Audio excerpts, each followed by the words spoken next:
c'est la fin du règne, du contrat scellé entre l'État du Sénégal et le président Macky Sall. Et si une fois le président Macky Sall ne rend pas le pouvoir à l'autorité de la Constitution, la seule et l'unique alternative que le Conseil constitutionnel pourra faire, c'est d'abord constater la vacance du pouvoir et installer le président de l'Assemblée nationale. Maintenant, à ce niveau, le président de la République qui a commis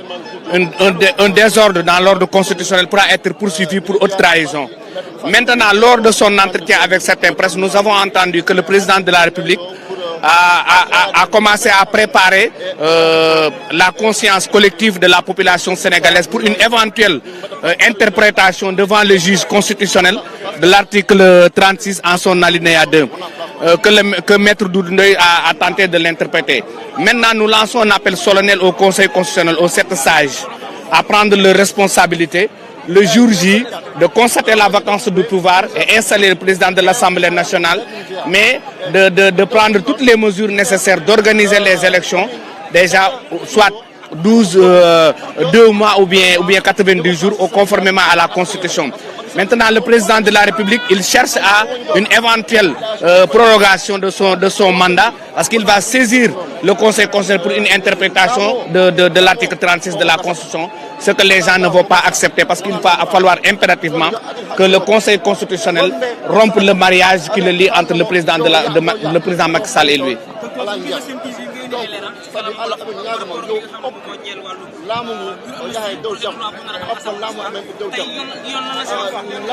waaw effectivement d'abord li ñuy wax mooy le 2 d'abord mooy fin wu règne président Macky Sall conformément à la constitution si lay mat 5 ans le 2 boobu lenn rek moo mën a am bu fekkee organiser wul élection ba boobu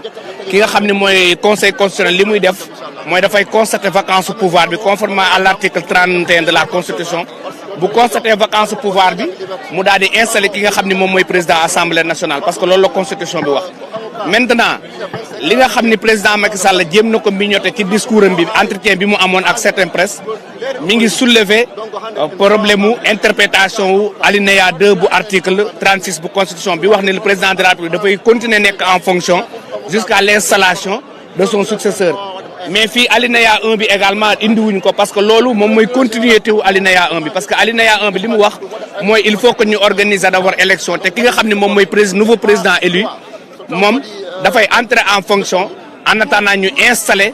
président bi mu joxe pouvoir bi donc mënoo jël alinéa 2 bi daal di koy keccet ci li nga xam ne moom mooy disposition article 36 bi gis nañu également maître Doudou Ndoye di tenter interpréter ko gis nañu également yeneen ñi nit di wax ni le conseil constitutionnel le jour J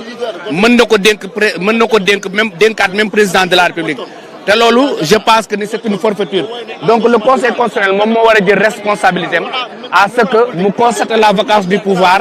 mais également mu bañ a répondre ci li nga xam ne président de la République nar na ko saisir pour interprétation pour toogaat fi président de la République mandat mi ngi jeex le 2 à partir du 2 bu rendre le pouvoir bi bu boobaa conseil constitutionnel bu deful liggéeyam donc ce sera la procédure de son extirpation par des forces militaires te bu boobaa man j'avais écrit même le secrétaire général des Nations Unies pour crime contre la Constitution crime contre l'état de droit et de la démocratie te bu boobaa li fi jële woon Yaya Jammeh moo ko fiy jële parce que li ñuy def mooy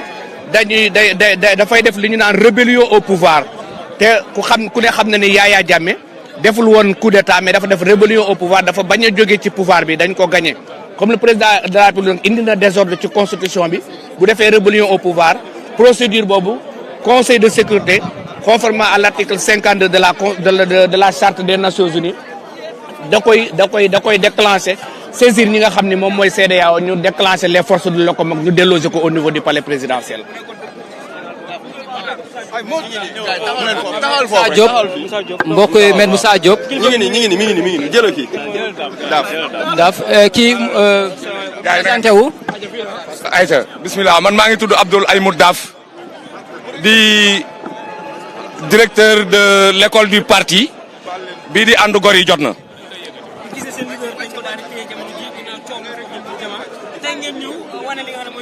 par rapport ak opposition sénégalaise bi tey quel est le message bi ngay jàllale par rapport ak sa condamnation wala peut-être ba léegi demaguñ ci waaye ba léegi mu ngi ndugg siin. Je crois que le piège sur lequel beaucoup de gens tombent tey piège bi ñuy dugg mooy nekk di wax droit parce que ku ne xam na ni tey dëkk bi droit amatu fi le droit n'est plus dit, le droit n'est plus prononcé arbitraire moo fi am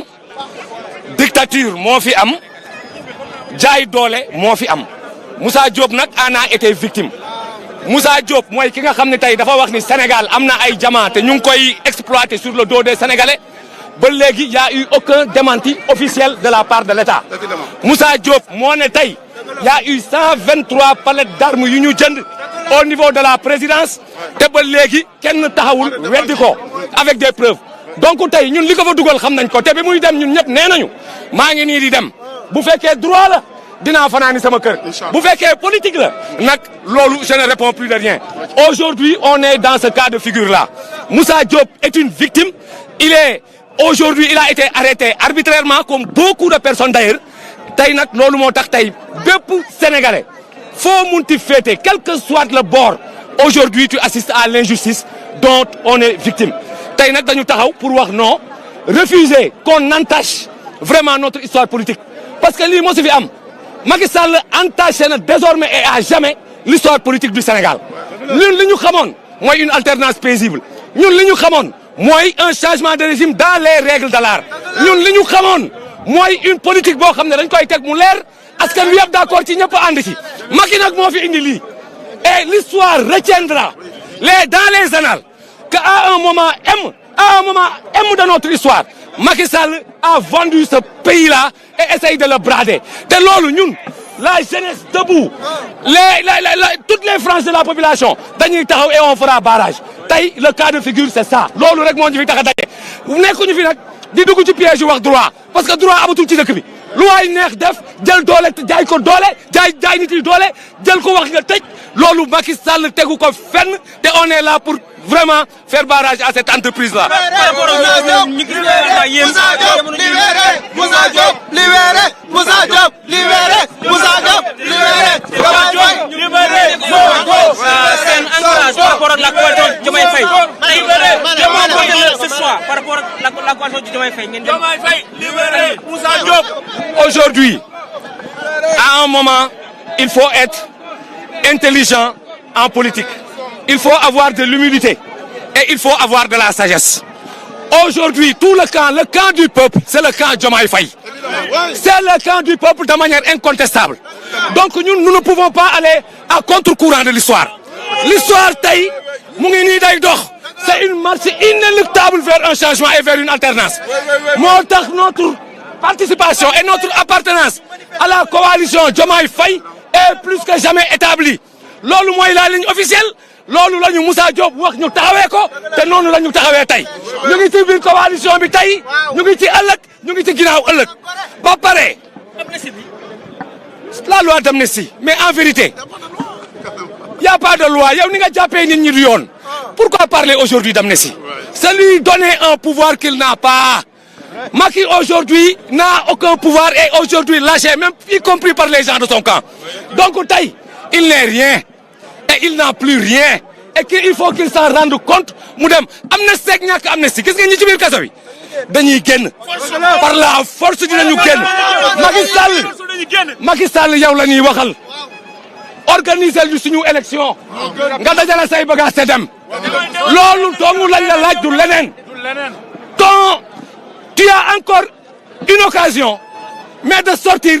pas par la porte mais par la petite fenêtre quand même mooy nga organiser ñu suñu élection te dem jël say bagages loolu la ñu digaale ak yow Sénégal en 2012 bi ñu lay fal yaakaaroon nañu woon ni di nga taxawee am taxawaay bi parce que bi ngay daw di laaxatu naan jàpp leen ko wax leen ci daf may tëj tey loolu ngay utiliser contre les gens tu es lâche c'est de la lâcheté loolu moo fi am voilà merci jërëjëf et le combat continue. donc mu ngi ko ay kaddu kii di ay collaborateur